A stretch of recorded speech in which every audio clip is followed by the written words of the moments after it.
Thanks for the opportunity to take part in honoring Neil on this great occasion. I'll try to do two things. First, I'll say something about a general topic that has always been with me and still is, and was heavily inspired by Neil and the environment he created at DICO. And in the second part, I'll say something about some specific technical research issues that I'm currently obsessed with, and which also turn out to be very directly traceable to work that was contributed by Neil. So one general topic that Neil brought my attention to very early on at DICO is the idea or the problem of software productivity and the sort of industrialization of software productivity, which was one way that I guess Neil, in the best sense of the word, tried to sell some of his work on meta-computation and code generation and so forth. And so the interesting thing is that if you Google a concept like car production process today, and you look for pictures of it, you'll find something like this. It's a very easily recognizable progress that is on display here if you compare to, the Ford T production line. Okay, so what happened is obvious. Humans got supplanted by machines in this case. Now, if you try to Google software production process, you get pictures like this, which actually have nothing to do with software production, but it's about manufacturing process automation using software. Okay, so it's as though you had asked for production process software rather than software production process. Something happened to the mind.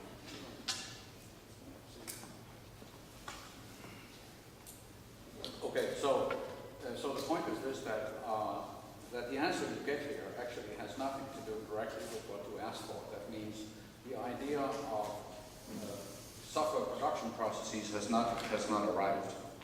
Okay, and you might take it one step further and then say, okay, it doesn't understand that, then let's use a more specific concept like software productivity, which within the computer science community would be, to the point. For example, at Microsoft Research, that's what we used to call it. It was called the Software Productivity Group, where I worked, and it was all about trying to automate the production of software indeed. Now, what you get here would be some kind of management slides about, sort of the management side of productivity. You get,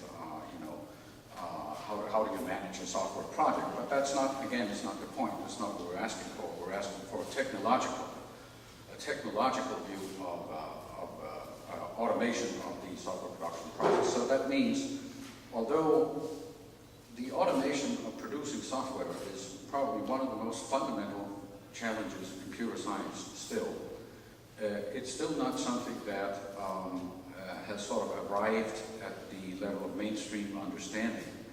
And I think that's sort of one of the very basic motivating topics that I took from Neil and DICO and still actually do. So if you want to sum it up, you could say that while software technology is generally recognized as a key contributor to production automation in general, it is the case that that happens all over the place, only not when it comes to the production of software itself.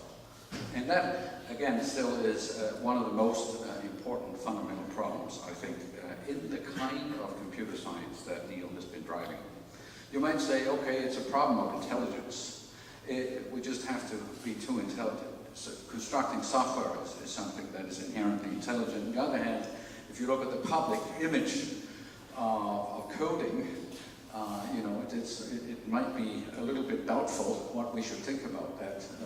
Often you have some sort of animal picture in your mind, and you can even Wikipedia now what a code monkey is. It's a term for a computer programmer who can perform trivial or repetitive programming tasks, or a reference to a job that treats even experienced programmers in a way that trivializes their problem-solving abilities, and so on and so forth. It's got a whole range of different sort of associations And so you might say this is maybe not the way we would like to look at this problem in public. So there's still something to be done here before this area is really taken seriously the way it should be. However, the intelligence side is of course true, that it is something which intrinsically requires human intelligence to construct software. And so therefore, it's a deep problem to sort of try to separate the parts that are automatable from the parts that are not. And we know that partly from fundamental research done by computer science, computability theory, complexity theory. By the way, two topics, and that's another aspect I always took from Jakob and Neil, is the sort of the intersection between theoretical computer science, algorithmics, complexity theory, and programming, which is a rare thing because it's difficult, but it is no less important. So of course, the problem is intrinsically difficult. I think in practice you could say that there's an extra dimension to the problem, which I would now, referring back to the previous slide, sort of describe as the problem of separating the monkey work from the created parts. That's a very, very subtle problem. And it's not one that you can pursue from purely theoretical foundations.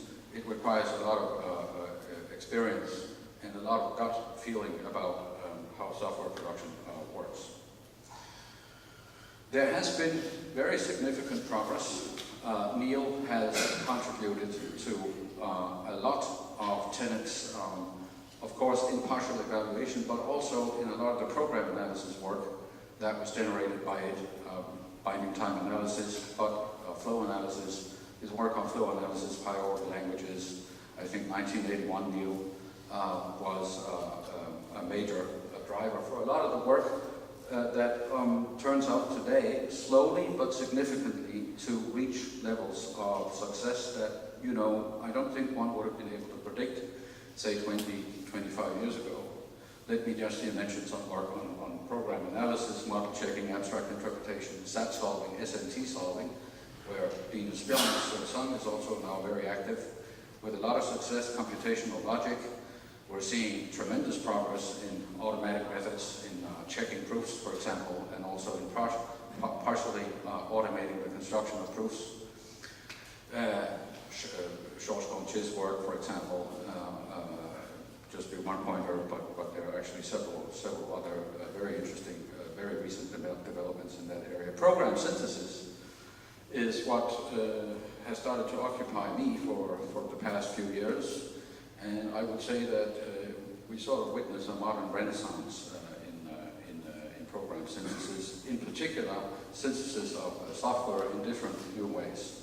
There's also, of course,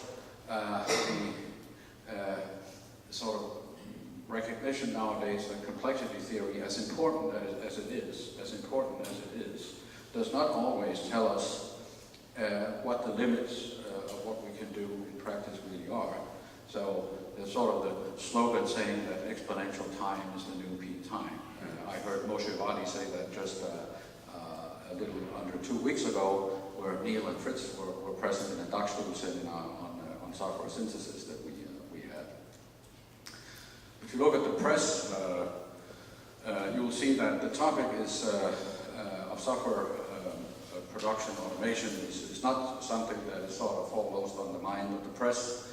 However, it keeps sort of cropping up whenever there's a new occasion, often actually with a somewhat, I would say, problematic or negative spin. Here, there was a recent article in Newsweek where, you know, the basic idea is that we're now going to do automatic mining of the 20 billion lines of open source software code that's lying around on the web, which will eventually lead us to now completely automate all of programming. Okay, so there was a picture together with this article showing two little kids, and with the subtext, don't tell your kids to go and study programming, okay?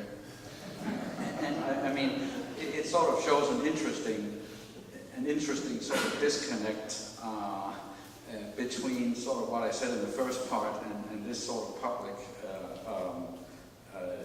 trace. The public mind is not very consistent in this regard. Let's put it this way.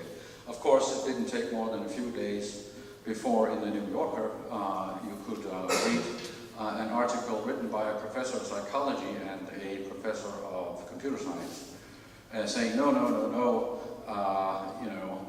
you can still go on and send your kids to programming and computer science. We're not going to be completely, automating the writing of software anytime soon. So it shows that there's a fair amount of confusion around the topic, so there's still a lot to do. Okay, so my current personal inspiration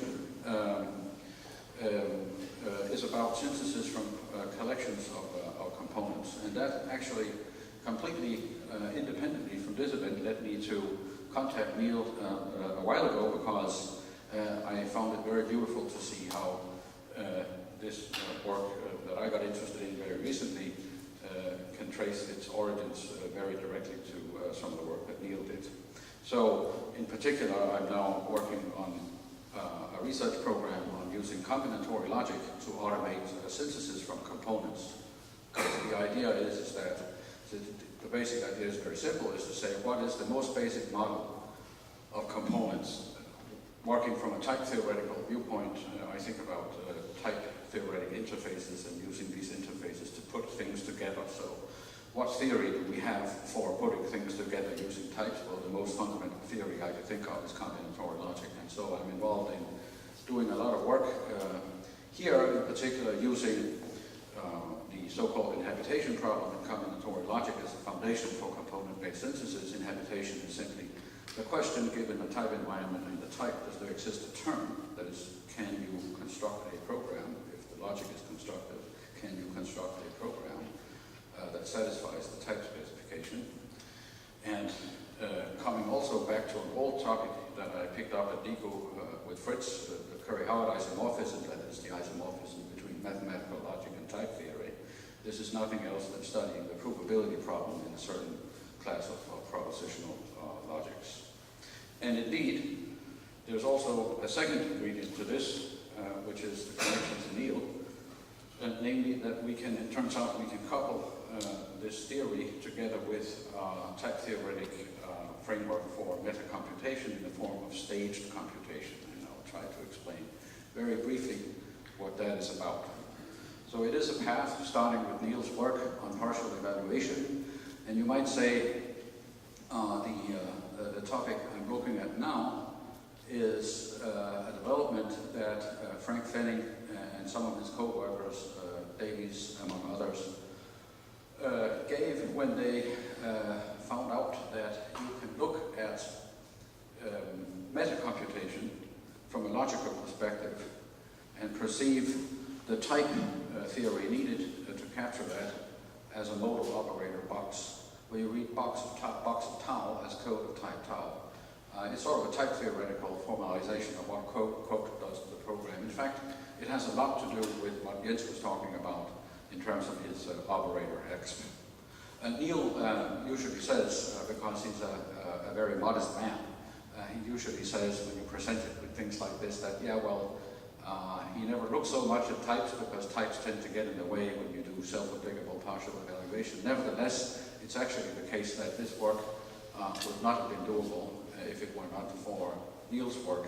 And interestingly, actually there is a lot of interaction between the two worlds, the untyped and the typed. To mention work coming out of another prize winner of the same prize, Matthias Welleisen.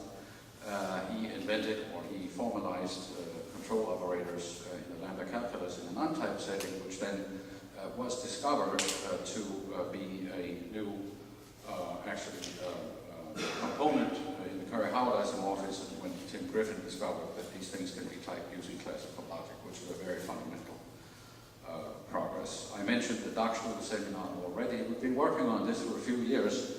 I want to mention one thing about it. I'm doing this together with Boris Dütter, Moritz Martens, who are working with me in Dortmund, but also together with our esteemed colleague Pavel Usichin of Warsaw, the great logician of Warsaw.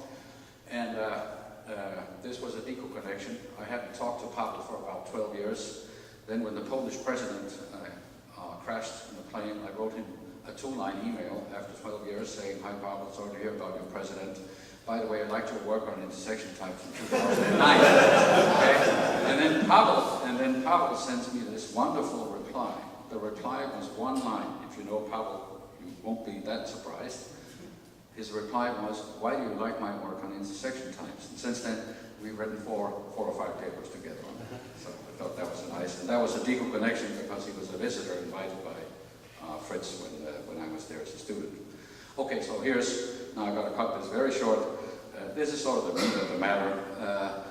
It's a type theoretical calculus, a lambda calculus extended with the ability to, let's see if this works, it doesn't, okay, it does, it doesn't. The rule down there to the left, a box of T, is interesting. It sort of says that if you have a closed program T, okay, you can slap a box around it, that's like quote, and then it reflects itself in the type system by introducing this modal box operator. It's very interesting that this type system actually has a lot to do with modal logic. There's a corresponding elimination rule that sort of allows you to substitute pieces of code into code templates in a way that is soundly sort of governed by the type system. So that, for example, in this calculus, there's a guarantee that if you type a program at box tau and you evaluate the program to a normal form, it must have the form box of T, where what is inside the box that is the T is well typed. What I have done here, though, is I've given it a multi-linguistic twist. Inside Frank Fenning's work, this is used to sort of telescope levels of computation, we would say stages of computation, within one language, the lambda calculus.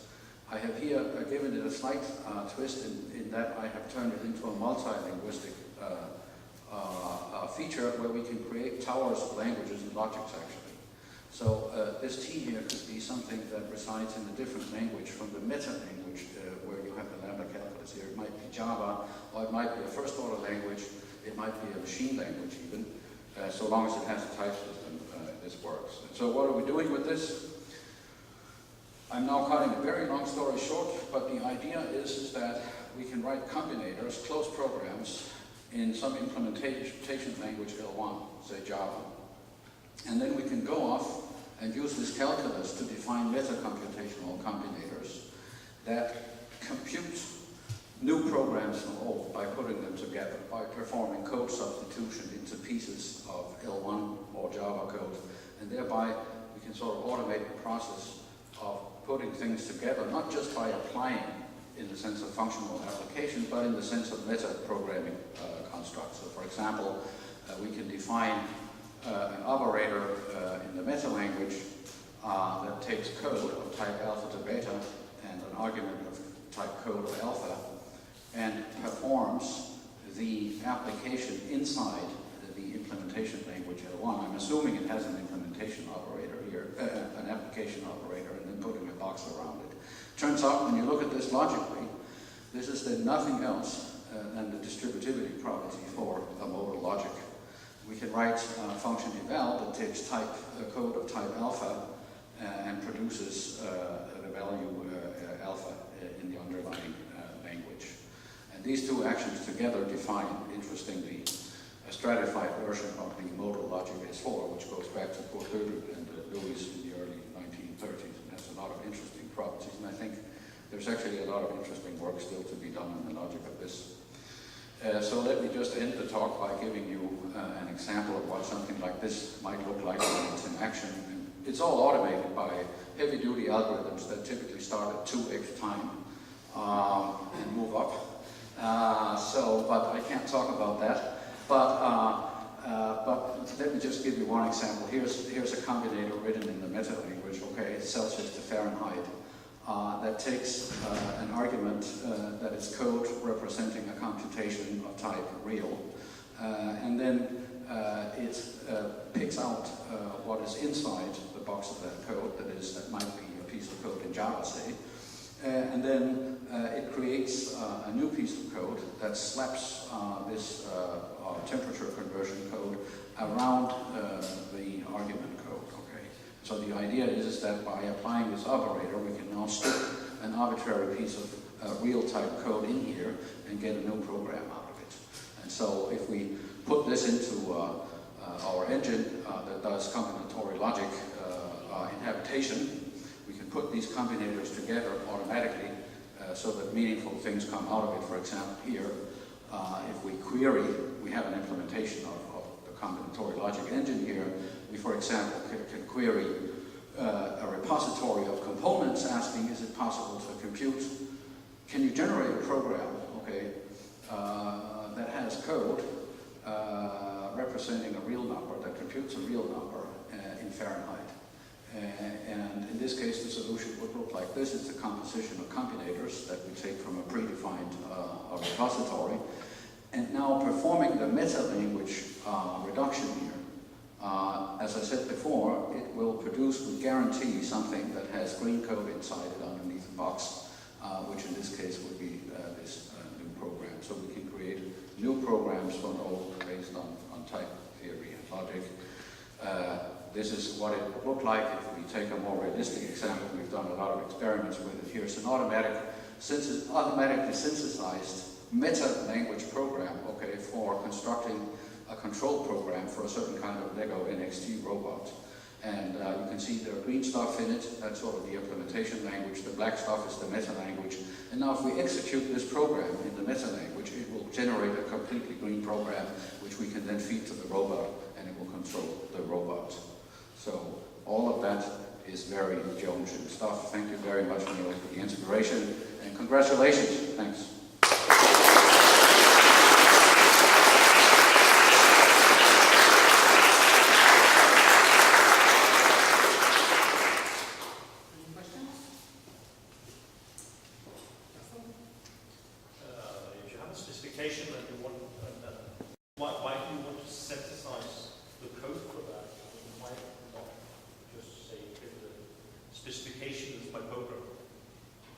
Okay, so the specifications, I didn't have time to give you the details of the specification. It's actually something of a point of this work, that the specifications are fairly simple. They're just types. I use intersection types to sort of introduce the ability to represent arbitrary systems of classification. So for example, the idea is you would say, can you out of a given collection of components construct something that, say, computes a measurement representing a number in Fahrenheit, for example. Okay? It's a very, very simple form of specification. And the idea is, of course, that the program that satisfies the specification might be arbitrarily complicated. Might be a very, very hard thing to construct the program. In particular, to construct it out of these given building blocks. This is sort of the new twist to synthesis that we're working on here, is that we're saying instead of synthesizing programs from scratch, okay, we want to be able to automate the process of putting components together such that certain properties hold. And these properties are expressed as types. There's a lot you have to explain about that in order to make the argument why that's interesting. I like to think of it as a movement from Frege logic back to Aristotelian logic, where instead of sort of specifying everything ground up with very, very complicated, first-order logic specifications, what it takes to specify the fact that a program sorts its input, for example, is not very easy. It's sort of a long specification, almost as long as the program. And the idea here is that you just use abstract concepts to talk about these things, and you can represent those types. Don't know if that completely answers your question, but. Really good talk of Jakob when you mentioned the story. So, which is good. Any words about curriculum church? Because you seem to take it very much that also church approach, where all the types are there and then everything is moved around, which is where it can do things. But this work has been much more like curry. Like it takes a program and then there's some complaint analysis to detect what can be any words about that? Okay, so this approach is sort of independent of that distinction. What is important, though, is that ultimately you have to have types on the interfaces.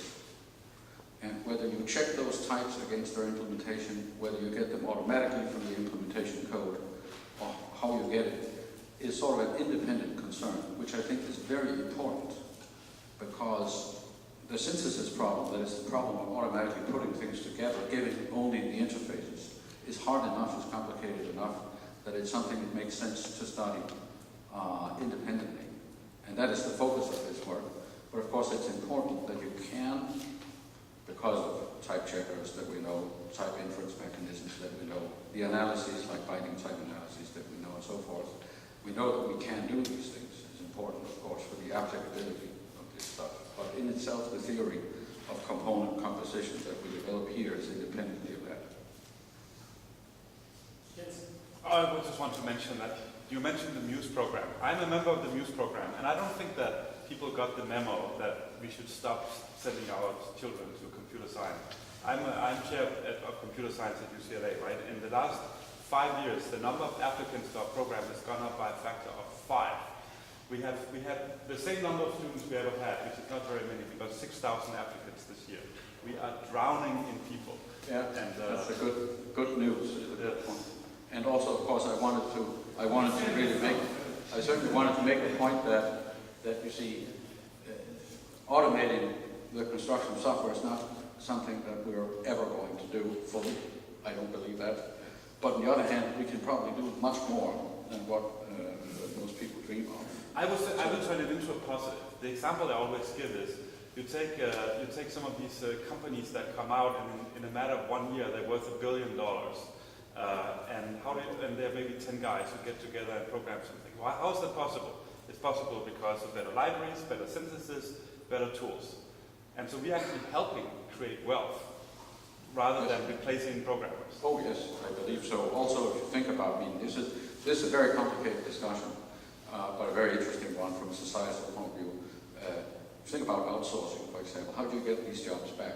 Well, one way of getting these jobs back is to be smarter about how to do production. So, for example, the textile industry has been through a development where millions of jobs went away, but a lot of them actually came back after a certain level of automation was reached here in Western Europe, so that it was again economic to have the jobs created here. So it's a very complicated, interesting discussion. Thank you very much.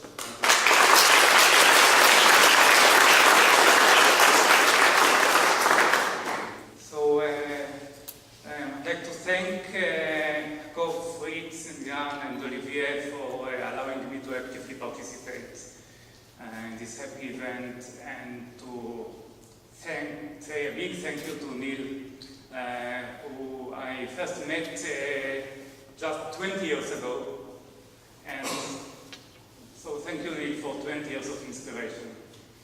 The title of my talk is Clearly Inspired by Neil's work. Some of you may know this paper. Even simple programs are hard to analyze, from 77, which was shortly followed by a sequel on programs with recursion. And I'm going to talk about the content, but first let me just draw your attention to the affiliation of the author. And here. So, this is quite a historic pair of papers. And so, about contents. The central contribution of this first paper consisted of 3 parts, corresponding to 3 terms in its title. First, a class of simple programs was presented, specifically finite memory programs. Secondly, certain decision problems, natural from a program analysis point of view, were defined, including termination, which is whether the computation of the program always terminates, and reachability, which is whether some condition can be met, or is sure to be met. And finally, the computational hardness of these problems was classified. So, to repeat a term used by Jakob, this is a very Jonesian work, in my opinion, combining program analysis with the theory of computation. And since I like this approach very much, I have collected some examples of this thing, which is what my talk will consist of. Before the examples themselves, I'd like just to remind you what we mean in the theory of computation by hardness. So we have this scale of classes from polynomial time up to the limit of decidability. And so in the upper part, we have the hardest problems which cannot be decided by any algorithm at all. And in the middle, we have problems which can be decided but are hard in terms of complexity class. And then there is another kind of hardness, which are the problems which are too hard for us to understand. And now let me go straight to needs class of programs. So these finite memory programs, they have very basic structure, like all the time basic programs, without recursion and functions and all this fancy stuff. They have just a finite set of variables. Each variable holds a single character, and this character can be assigned and equated, as you can see in the example. So it is quite easy to find that such a program has a finite state space. Therefore, by exhaustive search, what model checking people do, we can answer program analysis questions. And what the Jones and Machnik paper proved was that they are really as hard, the problems are as hard as they possibly can get within this class. So let's make the program, try to make the programs more interesting, perhaps by changing the type of variables from characters to integers. And then they include some basic operations on the integers, like increment and decrement. Now, these are known as counter programs. And, well, you probably know from a computability course, and if you forgot that, then it's a good time to read Niels' book again, that this language is Turing complete, which means that these programs are as expressive as any programming language that ever was. So they are anything but simple. If we want to return to the issue of simple programs, then so either we have to restrict the range of variables, which was the previous examples, or we have to restrict the form of the program, which is the next example. So linear loops are a very simple kind of programs that has been heavily studied in program analysis circles for the past 20 years or so. So it's just a single while loop, which can use linear expressions in the assignments in the loop body as well as in the loop conditions. They can very precisely expressed in a mathematical matrix notation. So it really emphasizes the simplicity of this kind of program. There is just a linear transformation which is applied to the vector of variables and which is iterated subject to a linear constraint. And now we can ask, for instance, about termination. Is the loop should terminate for all initial states? And this is really an attractive, simply defined program analysis question which is tantalizingly open to this day. There have been some partial results solving special cases. And I have been involved in joint work with Ghanem and Masood in considering what happens when you extend the class of programs somewhat. The idea being that if we don't know about this, well, maybe if we extend it somewhat, then we will at least know that it is really hard. And the first extension that we studied was to include an assignment form that computes a step function, a function jumping from 0 to 1. And then we could prove that termination really is undecidable. Now, an important feature that makes these loops from the previous slide simple is the fact that they contain no branching in the loop body. And which is why they don't seem to be able to simulate counter programs. And if you are quick, you may think, well, this step function is kind of substitute for an if statement. And indeed, if we could compute a product, then it would be pretty straightforward to simulate a conditional using the step function. But since we are only allowed linear expressions, it was a more challenging proof to do. And a second variant that we studied was one that allows just a single if statement. So in the loop body, we can branch into two options, and each of the options is a linear transformation, a fixed linear transformation. And in this class of programs, termination is also undecidable. So these are the simplest kinds of programs lying just above the linear loops for which we have an undecidability result. Some variations or similar problems involving linear loops that have been studied include the reachability problem, where you are given a starting point and you loop as long as you don't reach the final point B. I call it a point because I'm thinking of the vector of variables as a point in n space. So this problem seems similar in nature, but it is not hard in the complexity sense, because it was proved to be in polynomial time back in 1986. A similar problem apparently is the point to hyperplane reachability problem. So again, we start with a given vector A, and we want to know whether the loop will stop where the stopping condition is that the vector x lies on a particular hyperplane in n space. And now this problem has been shown to be NP-hard in 2002. Let me emphasize, it was shown to be NP-hard. No upper bound was given, and no upper bound is known. Also in 2002, Véronique Courtier considered a variant in which variables hold natural numbers. In the previous examples, they were integers.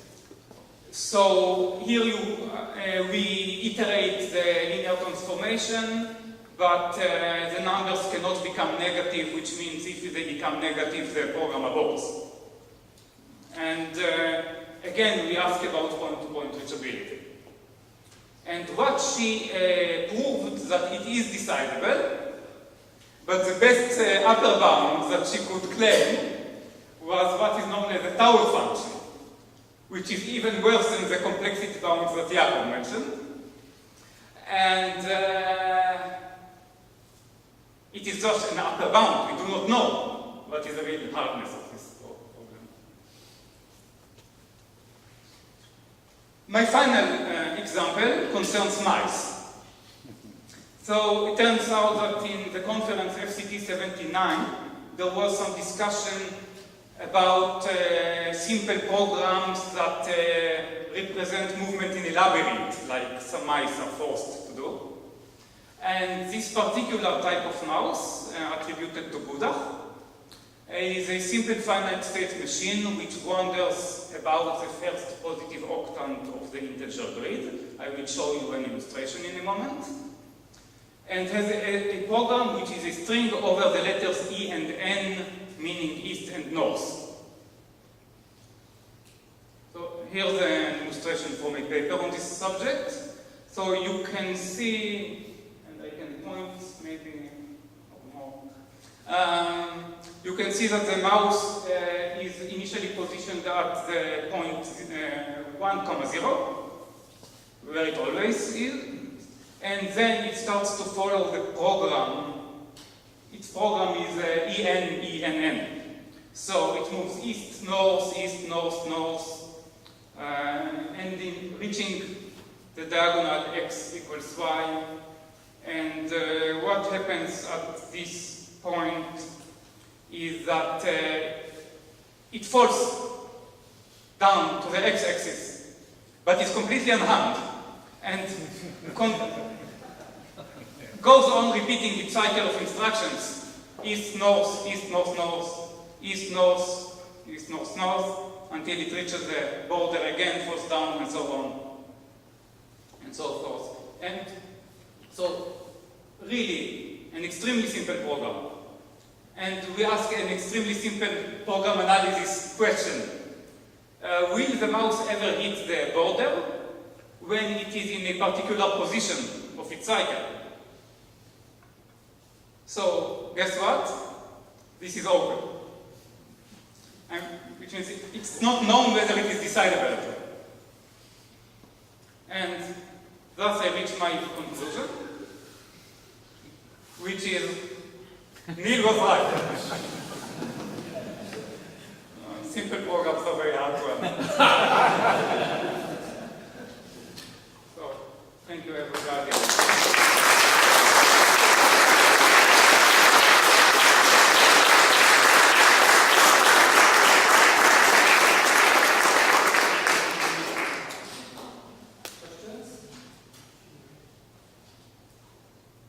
Solutions? Is there some kind of structure to this kind of madness, or are they just combinatorial puzzles? Madness?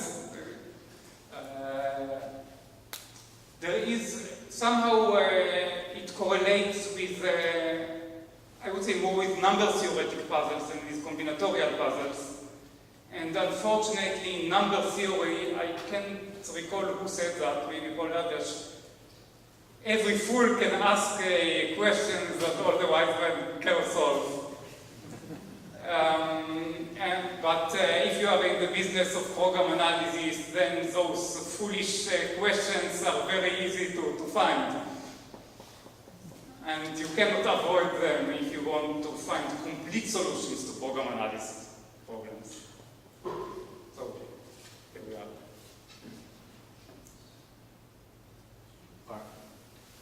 Are there specific applications of these other problems that you showed with hitting, bringing a vector into a plane, for example?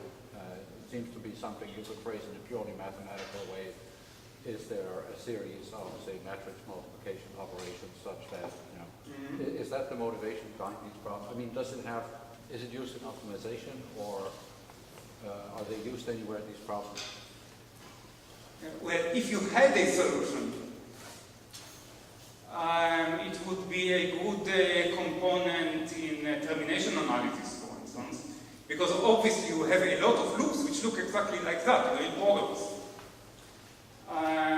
But since there is no solution, then it is at the moment defined as a pure mathematical problem. And it was really initiated by pure mathematicians. It is commonly known as the Skolem problem, because there is a result of Skolem which says something about the behavior of such sequences. People like Ken Starr have looked at it. So that's the kind of problem it is. Yes. Early on you talked about these matrices and then you started to add simple versions of branching. Is there any hope for looking at subclasses of matrices to get decidability results there? By all means, such results do exist. How small classes of matrices do you have to go to before these decidability results start to show up?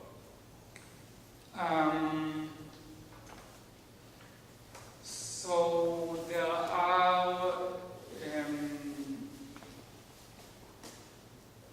are some algebraic properties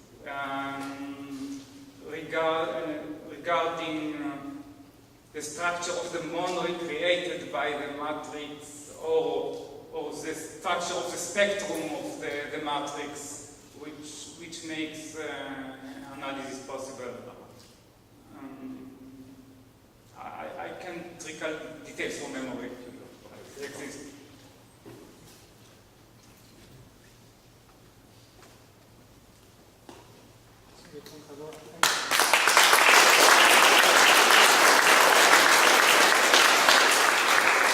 Let me just start by saying a bit about programming languages.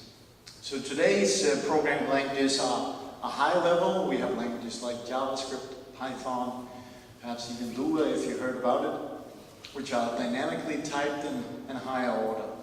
So in terms of software guarantees, that means we're not getting a lot, essentially. We're not sure what kind of arguments, functions and operators will receive at runtime, or we are not even sure where control may transfer to.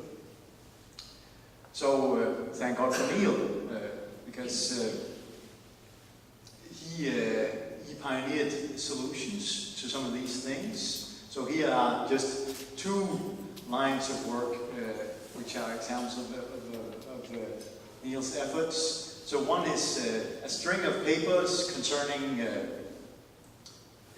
static analysis to approximate heap allocated data, and another one is this early '81 iCal paper on control flow analysis. There was an accompanying tech report, if I recall correctly, Neil. One was called by value and the other was called by name. All right. So just to elaborate a bit on the control flow analysis part, I was reading up on these things in trying just to structure some of all the work in this field, and well, I tried to highlight here some significant contributions within just this subfield of control flow analysis. And it turns out, well, there were more than 200 papers. So the beautiful thing was, well, tracing back history. Of course, Neil started it all in '81. But if you look at some of these names, well, some of them are familiar because well, they are in this very room and have their roots in TOPS at DICU, or more broadly in Denmark. All right. So that says something about the success, the academic success. So if you are an outsider to this area, you may wonder whether this is purely academic. And it's not. I don't know how strongly I can emphasize it. A modern web browser comes with what is, well, in the web lingo is called a JavaScript engine.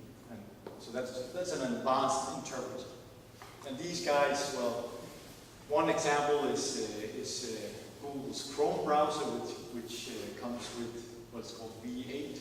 It has very advanced interpreter inside, which essentially compiles at runtime. That's called just-in-time compiler. These guys pull a lot of static analysis tricks in order to generate code that is efficient, and in the end, make our webmail and Facebook run smoothly and fast. So a different class of examples is these modern development environments like Eclipse and IntelliJ, where we have static analysis running underneath the surface and trying to prevent well, these monkey programmers from making mistakes. All right.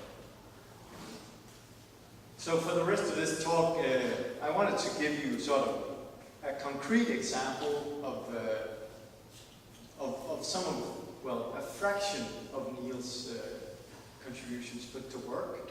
So it's ongoing work on developing a static analysis, a type analysis for this programming language that's called Lua.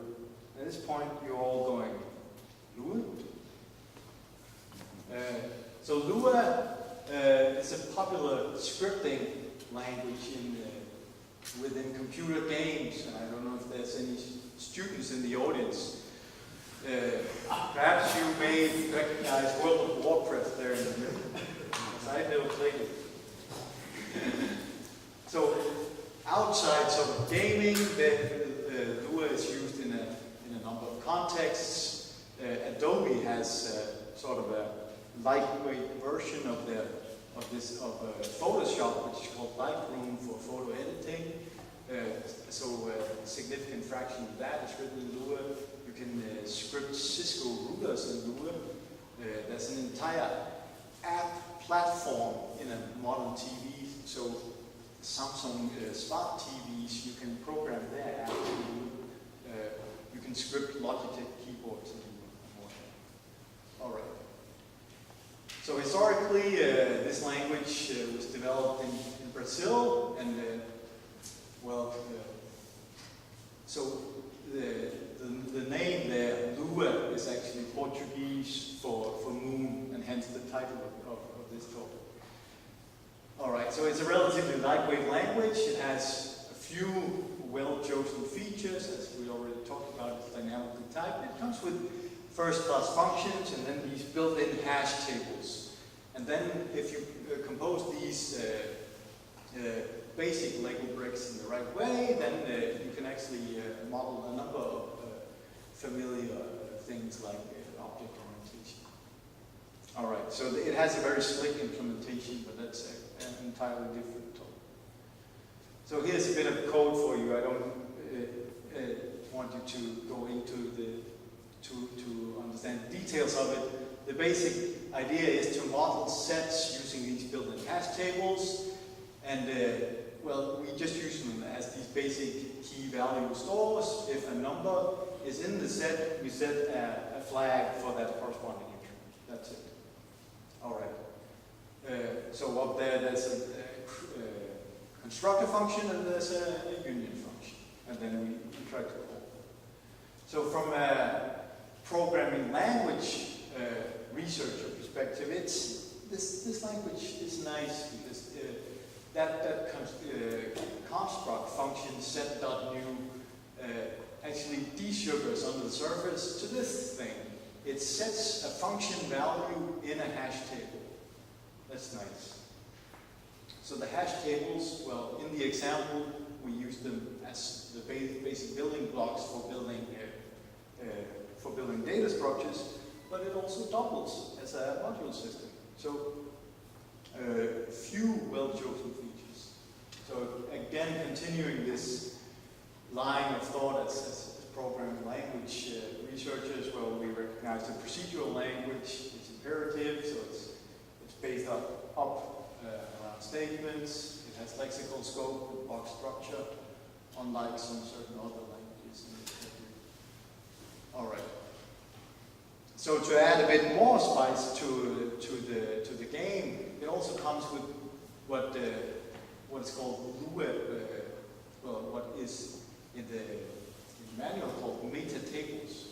They have events and there's meta methods. I'll give you an example of that in the next slide. So these things are then used on top of this basic thing to model, say, inheritance or overriding. For the functional programmers in the audience, you'll be happy to learn that the language also has proper tail calls. All right, so here's the same thing, same example from the programming language, programming in Lua textbook. So here, first we declare a meta table, then we install the meta table, and then we down here register a meta method. So the set union thing to say, well, if we ever happen to want to add two of these things, this is the guy to see. So that's the meta method for you. And then we can utilize it. So that plus down dash there will no longer just boil down to an numeric addition. All right. So that's sort of a very brief introduction to some of the aspects of Lua. So to give you a static analysis just in terms of a few keywords, well, we built a forward, flow-sensitive, attribute-independent, monomorphic flow analysis.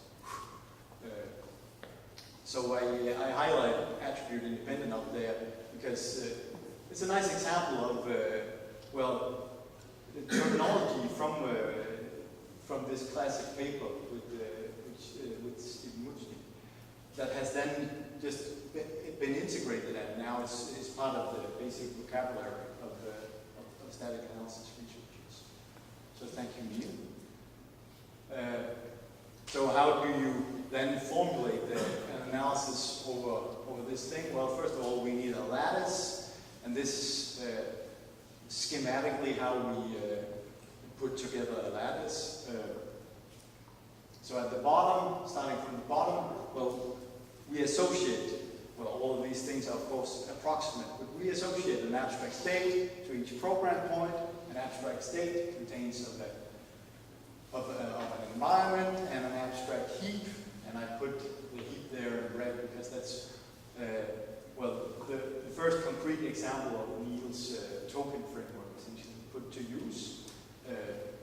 We choose this to approximate things by merging everything that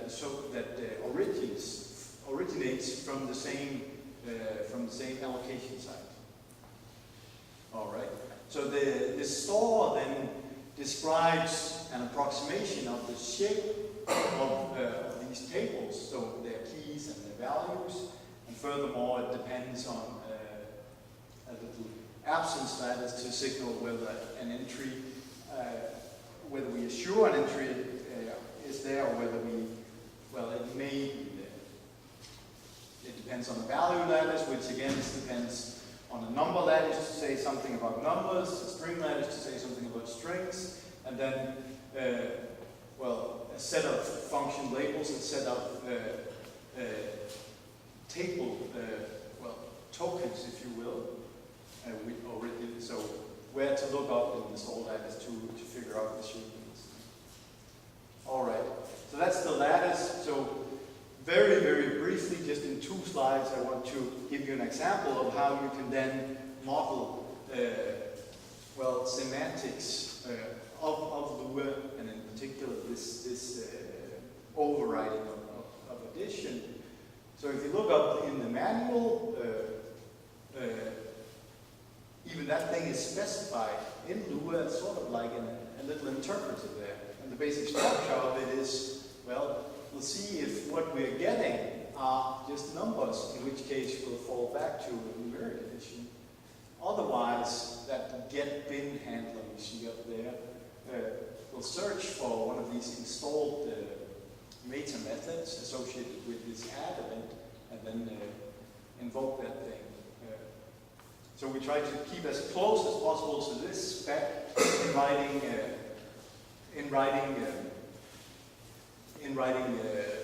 the transfer function here. So this is with the ML code. The code is generalized over just addition to all of these binary operations that the word comes with. But the structure is the same. You see, there's a first part which will, in VL, that's the value lattice for you, try to coerce the runtime values, well, lattice values to number values, and if so, we'll model plain numeric addition. Otherwise, we'll look up a handler for the thing. And if we get back something which, well, we may get back several handlers because we are approximating the semantics, right? So we have to transfer all to potentially all of them. All right. So for the experts in the audience, this thing is actually written in sort of a monadic style. So we've written a prototype which is in sort of, well, around 5,000 lines of camel. The basic structure is just something that walks the ISST. As I said, it's written monadically. All right. So to give you, well, you know how it is. Demo says are supposed to go wrong. So I can ensure you already.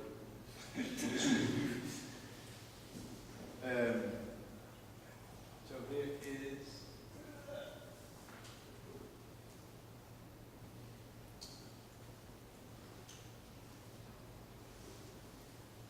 Yeah.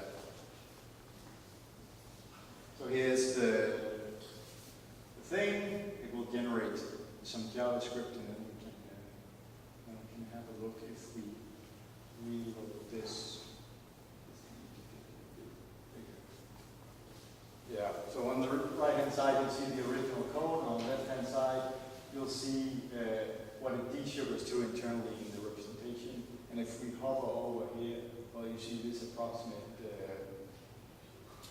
state that's computed for it. And well, by broken I mean you cannot see the entire thing because of the resolution. So I apologize.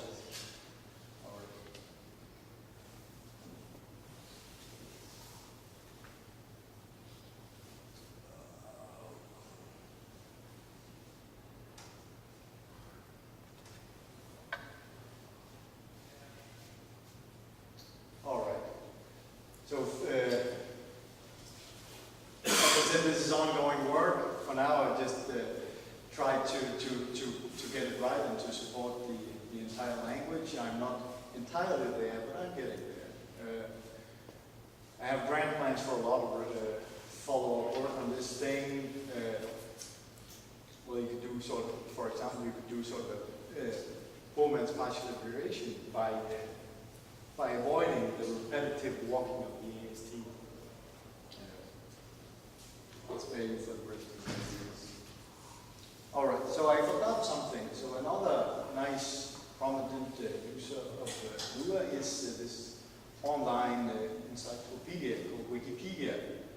So Wikipedia boils down to a ton of text files, essentially, and they have scripts that then run over the text to check for consistency and whatnot. So speaking of Wikipedia, well, they have entries for a number of prominent names originating, so, well, people we think of as Danish computer scientists, like me, right? So we are clearly missing an entry. So here it is. So as always, this is a work in progress, so I encourage you to, well, in the Wikipedia spirit, to go in there and adjust and extend as you see fit. I managed to find a nice picture of O'Neill in good mood from dances a couple of years ago. And turns out Amir came across this page already and had been in there extending and adjusting. So thank you. All right. So to sum up, I tried to give you an example of some of Neil's classical contributions put to use.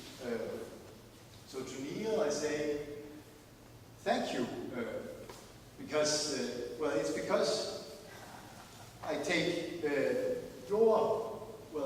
it's because I build on your foundational contributions that static analysis of something like this is within reach. Thank you for being an inspiration throughout your tireless effort and career. So as a humble member of the static analysis community, I want to thank you for these many foundational, lasting, timeless contributions to the area. I've only used really a fraction of it. And to the rest of you, thank you for your attention.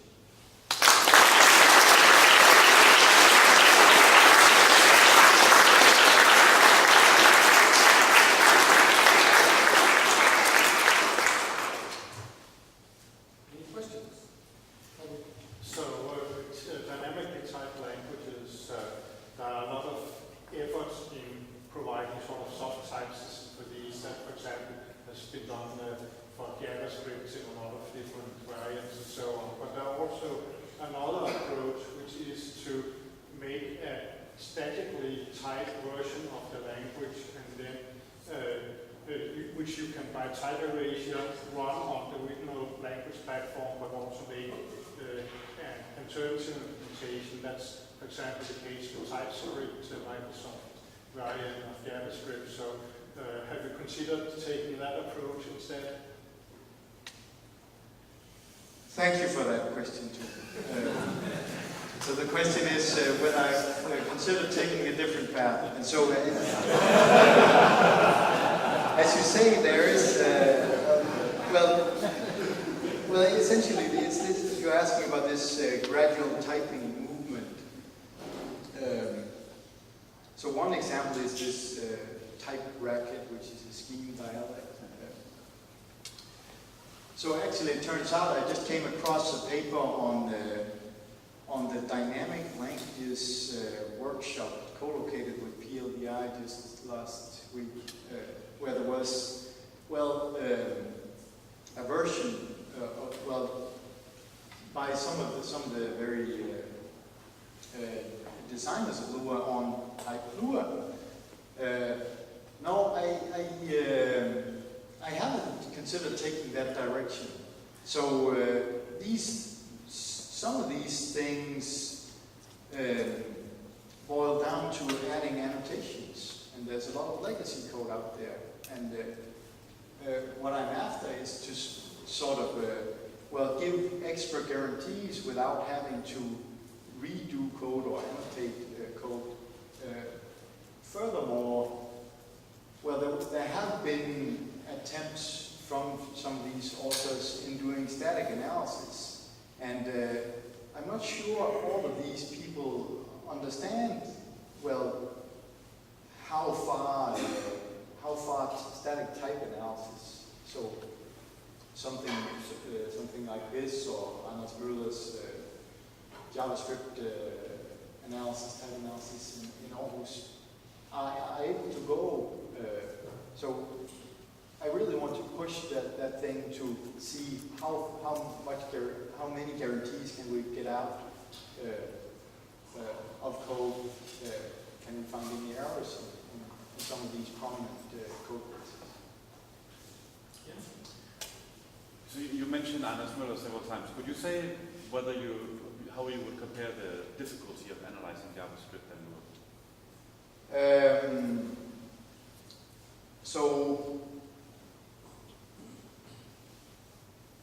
One thing is on the lexical scope. I don't know how many of you are familiar with the details of JavaScript semantics. It turns out you can do what you think is local variables, but they're not really. They are function local variables. So even if you write them at the top of something which appears to be a basic block, surprise, their scope is really the entire function there inside. So that's one example which I think, as a programming language researcher, that Lua got the semantics right. So it has a lot of influence from languages like Scheme on these things. There are also some reflective capabilities which I haven't covered. So for something like the meta tables, in JavaScript you can easily get hold of, essentially a globals object from which everything is reachable. And since every piece of code can access that thing, they can all of a sudden also fiddle with the entire heap, essentially. I have to cut it short, but Henry, you had a question when you start. I think you were already answering it, actually, because the problem with this very...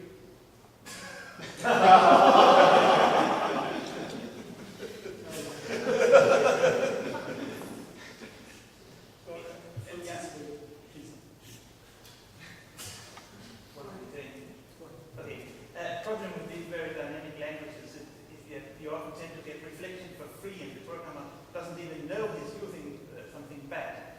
So clever programmers are going to invent all kinds of strange new control structures on top of that. So how well is static analysis keeping up with that ingenuity of programmers?